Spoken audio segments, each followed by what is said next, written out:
We're fighting for it, but we're winning. My B-body Mopar, it's coming together.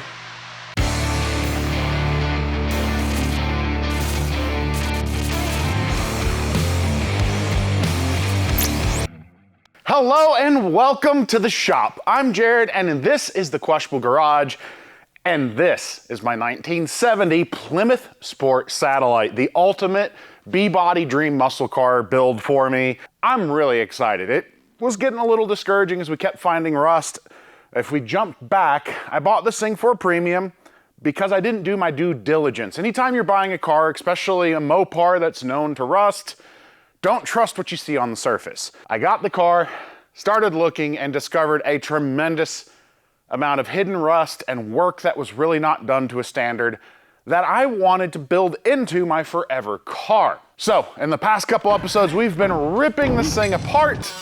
And then just in the last episode, we got some wheel tubs in. We got that sweet patina rust converter started on the areas we're not gonna have access to. And we got their N1 coating on the back of these panels to help make them quieter. Today, we are fixing, finally, the rust that really started it all.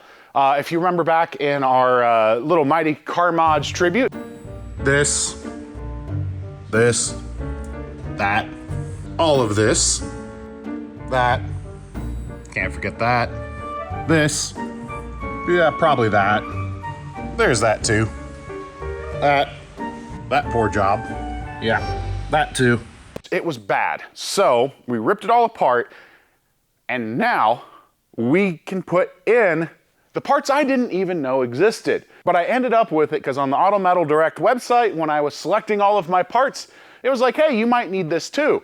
So I added them into the shopping cart, and it turns out I did need them. These little guys, I had no clue they existed. The only reason I had any idea that there was something was on the passenger side, there was that much of it left, you know, just that piece there. So that makes today's episode tricky. We're gonna have a big visual difference as we're gonna have our package tray, speaker deck back in the car and the rest of our window structure built. But I have no reference points for these. The repair manuals, the body manuals and diagrams I found, they're not very helpful for this. So today is going to be a lot of assemble, take apart, measure, tweak, and then finally weld. So by the end of the day, aside from the quarter panels not actually being installed, we're gonna have all of our lower window structure in, which I'm excited about because this car in my ownership has never had the structure for a lower window, and we're gonna have all of it in there. I've got a lot to do because shortly after this, there's a couple small things to do, and then we hang the quarters. Once we hang the quarters, we can fit the roof. Once we fit the roof, it's time for not paint, and then we're doing floors. But anyway, let me show you some of the new parts we got to get figured out. All right, let us take a look at everything laid out here. I don't know if these are the supports, what exactly these are called, but then we've got these fancy dudes. Those are what were completely rotten away. We have the sail panel to package tray supports. We have the sail panel, which this was completely rotten. We have this little boomerang. That was pretty much completely rotten. And we have our package tray or speaker deck. Mopar people, I have not found a definitive answer. Why are there two different angles? I don't really see anything too much underneath that like presented, hey, here's why. For clearance reasons that I could tell. Some of you Mopar people, you are way smarter than me. So I would love to hear if you know why we have two different sized speaker holes and two different angles. So these are all of our new structures. Now, those came at a slightly different angle than this. This angle does match those panels there. So, something I'm also realizing is I got a little cutout. Oh, duh, it's that part. Those will need a slight bend to match the correct angle here. So that's one thing we know we can work off of. These are completely roached. This probably could have been patched. If we come through here, it's upside down. But there's that C channel that sits on top. And the sail panel sits on top of that. Another one of those things, the only reason I have those is it said, hey, you might need these parts. And Boy, howdy, did we ever. This is inside, so we can kind of get rough measurements and guesses and figures as we start fitting all of this. And then we start fitting it into here, where we'll cut and sand some of this back down, get some of it recoated, and start welding all that in. I gotta tell you, it's a whole lot of fun when you just have no clue where anything is exactly supposed to go, and you just kind of guess. And from my research, that's pretty much kind of how they were built brand new. It goes close to here. So yeah, we'll go with it. Close to there. The build tolerance in the 70s versus modern cars it's quite different. Alrighty. Let's find some angles. Since this section of the original package tray was still good, I used it to measure and confirm the angle of the new package tray and package tray extensions.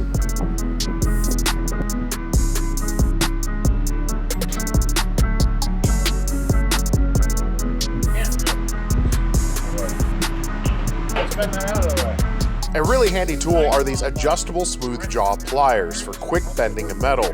This lets me get the angle finder to sit flush against the package tray. Especially if you're trying not to put teeth mark in a good panel.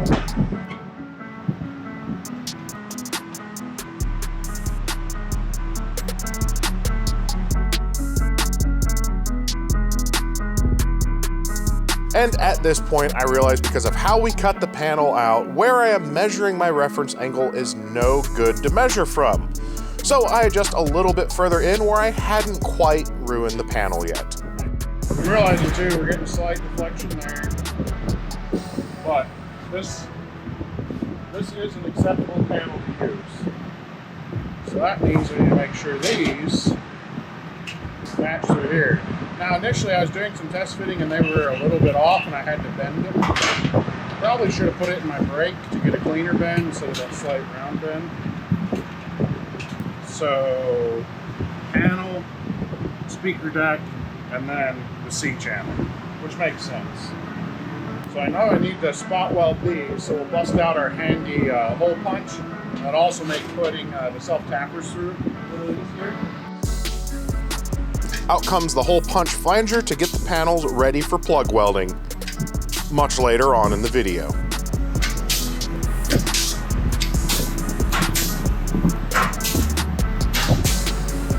I'll tell you what, let's move this into the car and start trying to find some positions. Alrighty. I kind of see the old line, so we're going to try just sinking some self-tappers with those. Desperately need a magnetic bit. And that still doesn't always work.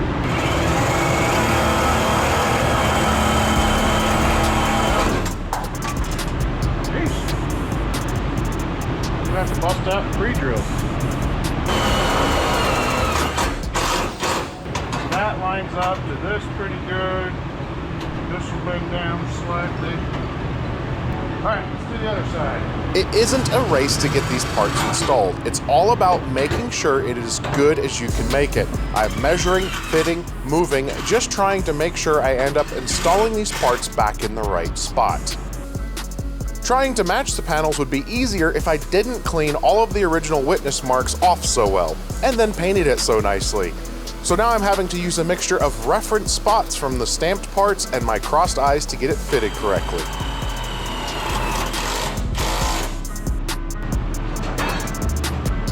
With the package tray extensions roughly fitted, I can now move on to the package tray. First off, by finding the center line of it.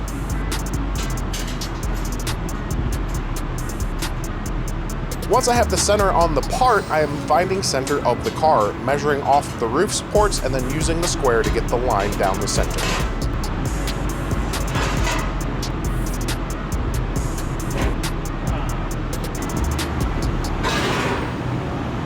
With things starting to line up, it's time to figure out how all these parts fit in the corner. This was the section that had totally rusted away, so it's like putting together a puzzle that doesn't have a picture on it.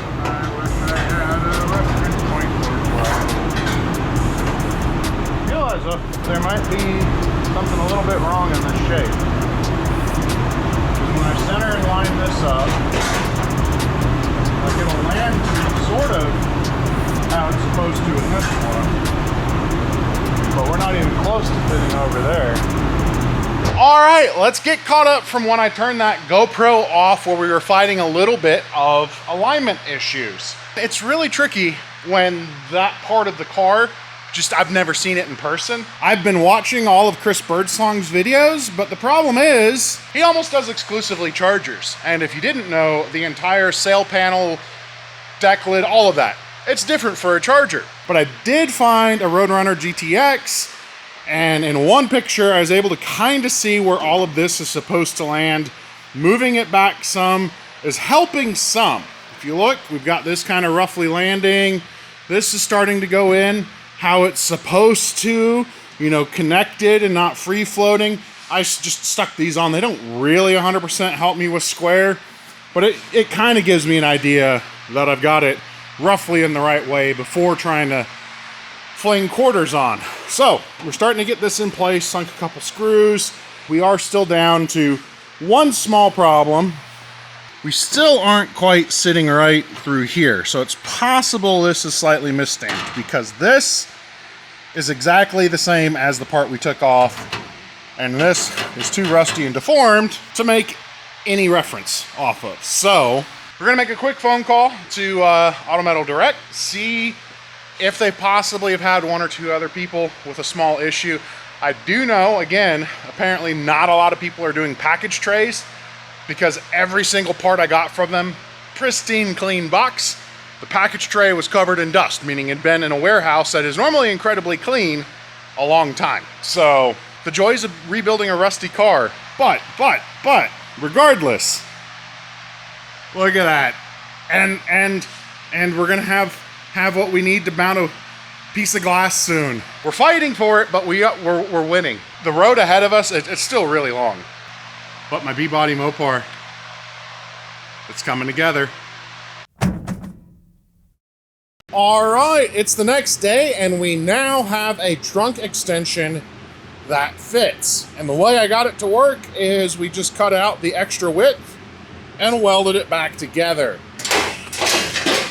One big reason is we ran by Auto Metal Direct. They're, again, convenient for me to stop by, which is also enabling me to just keep doing more and more sheet metal on the car. And we pulled another one to see, and it had the same measurements that that one did.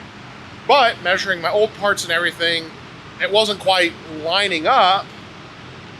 And to be frank, this is an old Mopar. Like, the parts aren't the same car to car half the time. So I just modified it. When you're doing this much sheet metal restoration, especially on a car with just catastrophically bad tolerances from the factory, you're gonna have to cut and modify every once in a while. And I'll tell you what, in all the AMD parts, the floor pans on the Duster, everything on this car so far, that's the first one that I've had to do any type of real modification to. Now, putting the quarters on, there'll be some fine fit and finish and things like that that'll happen later. But as a whole, I'm not too upset, considering that literally was 10 minutes. Cut a line, clean it up, weld it up. It took longer to let that etching primer dry. So we're gonna turn the GoPro, you guys right there, right there. We're gonna get you guys turned back on. I'm gonna start fitting that back in, see how everything lands. Once it's good, which I'm pretty sure it will be, we're gonna get back to working on hanging all of the rear quarters so we can final place all of this stuff and get welding. If you notice, I'm in the Holy welding shirt, so I plan to be doing a lot of welding today because I want all of our windshield, or back glass, not windshield, back glass structure in today. That's our goal. Fingers crossed. I don't see any other major problems. Now it's just cut and burn, right? All right, I quick fitted this, so now that it is fully painted, it's gonna not fit suddenly, I think.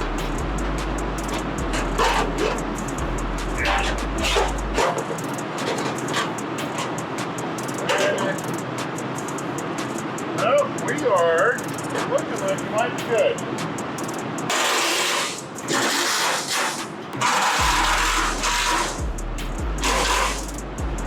Yeah, boy, that works a whole lot better. When in doubt, fix it with fire.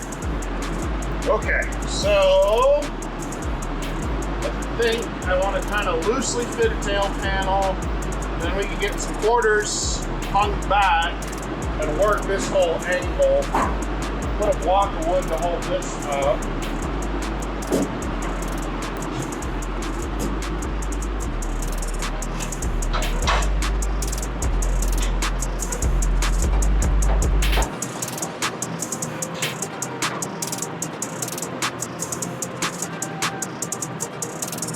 With that corner bent back correct after someone dropped the tail panel, I line it up using the factory marks to give me a rough fitting part to help line everything up.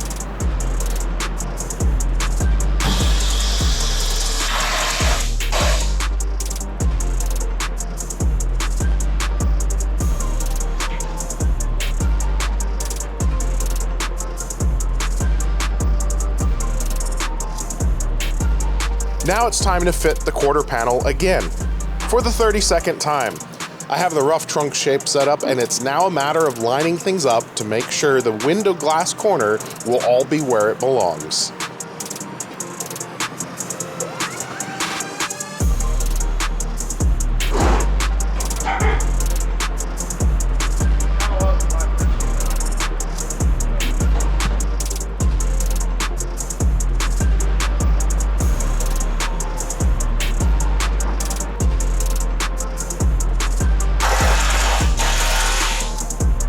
I really wish like I was at this part of the build.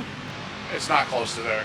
But we are about to pull out a welder. Let me kind of show you the fitting that I've done, what parts we took back off, and what I've learned in the process. First off, as we're kind of working on this seam here, I've got to figure out which parts are supposed to overlap where on our sail panel to the quarter, because these interfere. So I need to know, do I cut that a little flush? Do I cut that off? We're going to try to find some birdsong videos. I can learn a lot about fitment and some of the little fidgety things, but like when you get into that corner, when you have 1, 2, 3, 4, 5, 6, 7 pieces meeting, and you need to make sure they're as close to perfect and accurate as possible. It's rough. It's amazing how little there is on these satellites and the Roadrunners as far as some of that little stuff. One thing I did realize, in the stampings, there's a void here that once this drops into place, we're going to actually need to make a piece to seal that off. That's another time's problem. Today's problem has been getting this thing fitted, centered, at the right angle the best we could. Confirmed our little riser is good. This will drop into how it's supposed to do.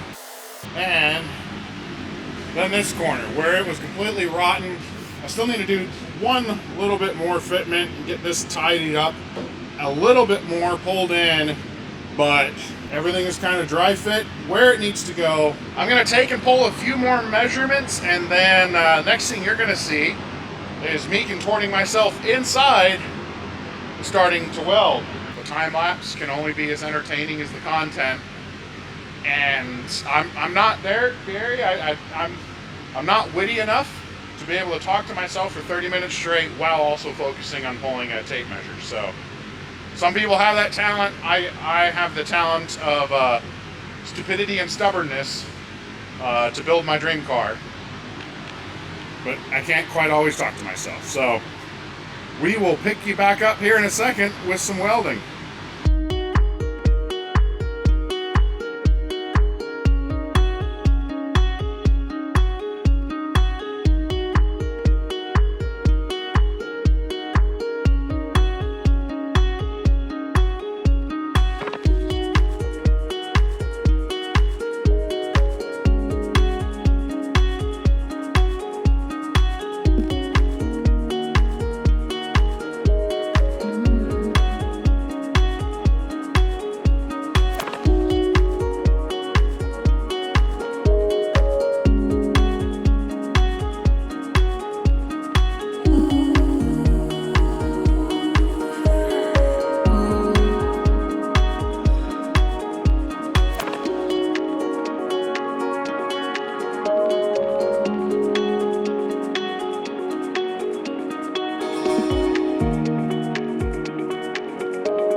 it's all apart again.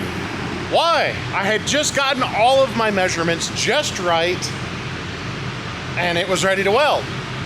It wasn't ready to weld. I had to take it all out, clean all the welding areas, get some zinc weld-through primer on it, and just get it all ready so you can kind of see that silver. It's kind of hard because that's white self-etching primer, that's weld-through zinc primer. We don't have it on the areas that we'll have access to later, and we can put normal primer on. You do not want to leave that zinc, the self-etching primer, where you can then get to it and grind it off and put a normal primer. It is very, very, very, very good at being a weld-through primer. Melting, kind of creating a galvanized, protected rust area, but it's not good against, you know, any type of exposure and a long-term abrasion or just life of being in a car. It does one job, and it does it well. So remember, whenever you're done with it, you need to come back, knock down any of it that you can see, and replace it with etching primer. So we also are waiting for all of this stuff to dry. Basically, all our weld seams are ready to go. I just need it to dry and be ready to weld. So I'll have a water or two. We got to do some emails, and then we put it all in, we measure it again, and then we're gonna weld it. And I'm excited because it's a structure, it's major, and it puts us to the final prep to actually put the big body panels on for real.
Well, are you guys ready to see the results of the welding? And then off camera, I went ahead and smoothed some of the plug welds down and hit it with self-etching primer.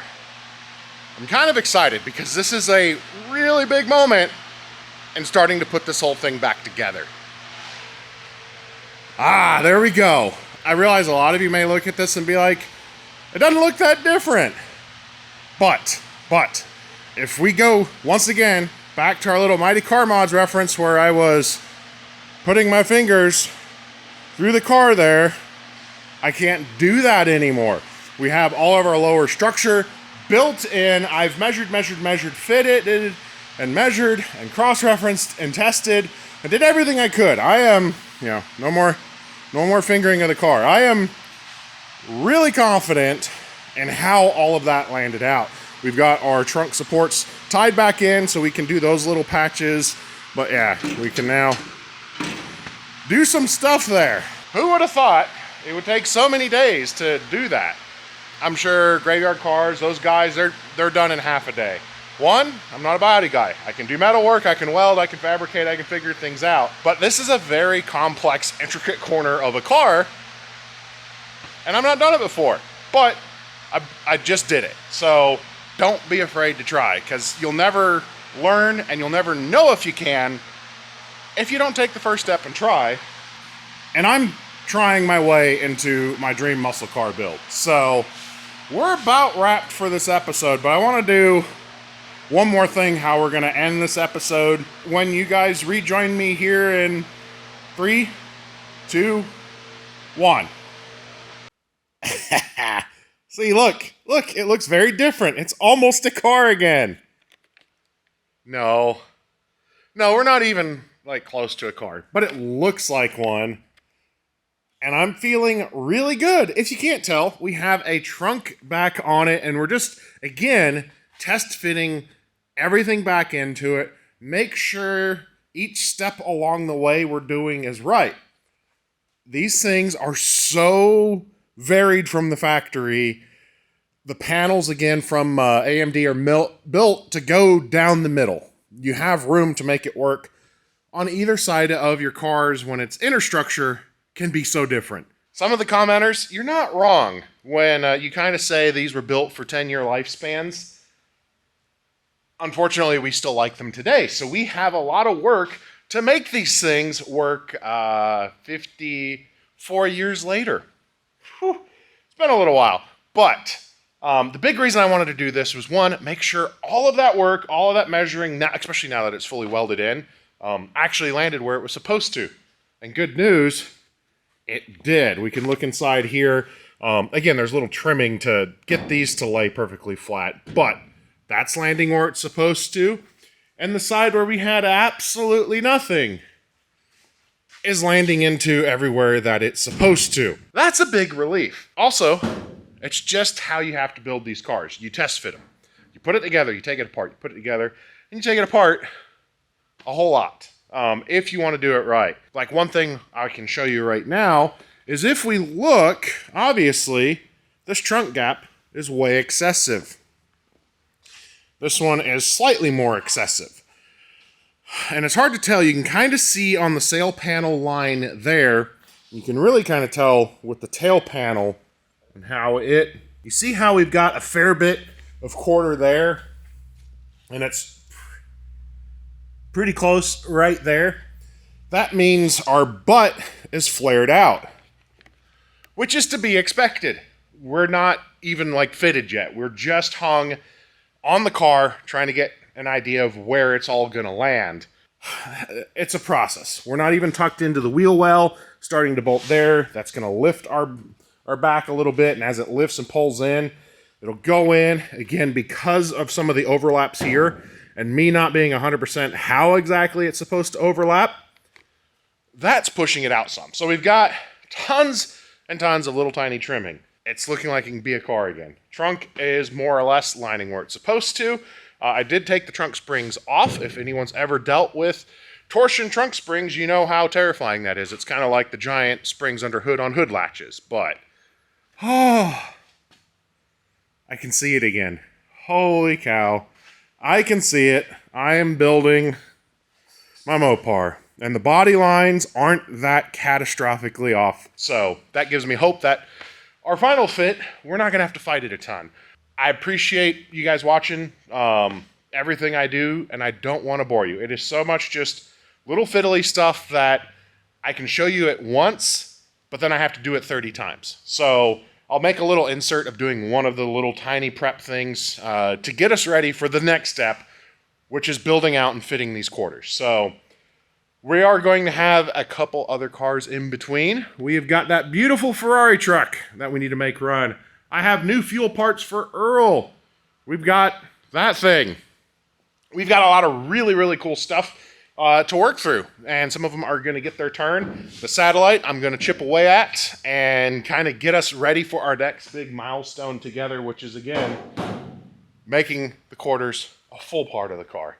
I'm so excited. I appreciate all of you guys for jumping in and watching and joining while we build our cars. I would not be able to do this without you guys taking the time to watch. Appreciate it. Really appreciate the guys who jump up, decide to be channel members. A couple of you have found my Patreon. Appreciate you guys over there as well. I love sharing this adventure. I love that you enjoy watching all of this. And I love that it enables me to build dream muscle cars, help friends with Ferrari trucks, build silly burnout cars. This is awesome. Thank you all so much. I appreciate it. And I'm going to get this footage over to editor Dwayne, where he's going to do some more fun. He's been having a lot of fun with some cool edits. Appreciate you guys noticing and always recognizing him as well, because he's a big part of the team. I get to play in the fun, and then he sits and deals with hours of me grumbling to myself and makes it entertaining. But I hope you guys have a little bit of fun watching along. I hope you find some motivation to get out, make a little bit of progress on your project.